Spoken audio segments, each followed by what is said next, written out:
Google play store থেকে Niloy express install করার পর ওপেন করতে হবে। এই ভিডিওতে দেখাবো কিভাবে নিলয় এক্সপ্রেস অ্যাপসে আপনার নিজের অ্যাকাউন্ট নিজেই অটোমেটিক রেজিস্ট্রেশন করবেন। এই জন্য এখানে থাকা সাইন আপ অপশনটিতে আপনি জাস্ট ক্লিক করে দিবেন। ক্লিক করে দেওয়ার পর শুরুতেই আপনার নামটি এখানে ইনপুট করে দিবেন। আমি আমার নামটা এখানে দিলাম। তারপরে এখানে আপনার ফোন নাম্বারটা দিয়ে দিবেন। আমি আমার ফোন নাম্বারটা দিয়ে দিচ্ছি।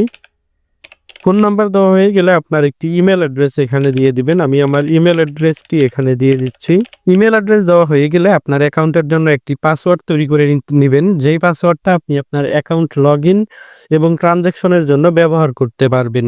তো এখানে আপনার অ্যাকাউন্টের জন্য একটি পাসওয়ার্ড দিয়ে নেবেন এবং একটি পিনকোড দিয়ে নেবেন, যেটা প্রতিবার রিচার্জের জন্য আপনার প্রয়োজন হবে। তারপর দেখতে পারবেন এখানে সিলেক্ট ডিভিশন নামের একটি অপশন রয়েছে।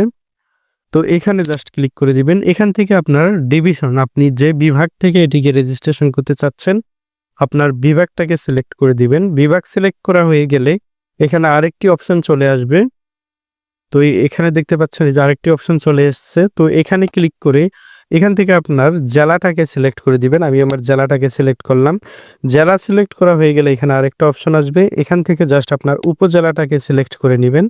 উপজেলা সিলেক্ট করার পর এখানে আপনার ইউনিয়নের নাম লিখে দিবেন। আমি আমার ইউনিয়নের নাম লিখে দিচ্ছি। ইউনিয়নের নাম লেখার পর এখানে আপনার গ্রামের নাম লিখে দিবেন। আমার গ্রামের নাম আমি লিখে দিচ্ছি। গ্রামের নাম সিলেক্ট করার পর এখান থেকে জাস্ট সাইন আপ অপশনে ক্লিক করে দিলেই আপনার অ্যাকাউন্টটি রেজিস্ট্রেশন হয়ে যাবে। এরপর আপনার মোবাইল নাম্বার দিয়ে অ্যাকাউন্টটি লগ ইন করে নেবেন।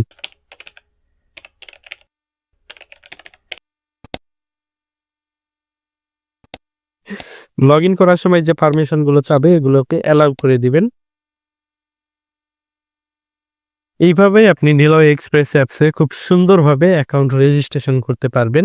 রেজিস্ট্রেশন করার পর এখানে দেখতে পারবেন এই যে চোখের মতো আইকন আছে, এখানে ক্লিক করলে আপনার ব্যালেন্সটুকু আপনি দেখতে পারবেন এবং ব্যালেন্স ডিপোজিট করার জন্য এখান থেকে অ্যাড ব্যালেন্স অপশনে ক্লিক করে আপনার ব্যালেন্সটুকু ডিপোজিট করতে পারবেন।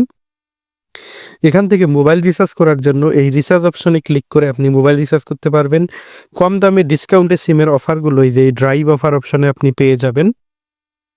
তাছাড়া আপনার রিচার্জের হিস্ট্রিগুলো দেখার জন্য এখান থেকে যে হিস্ট্রি অপশনে ক্লিক করে আপনার ওয়াল হিস্ট্রিটা এখানে দেখতে পারবেন।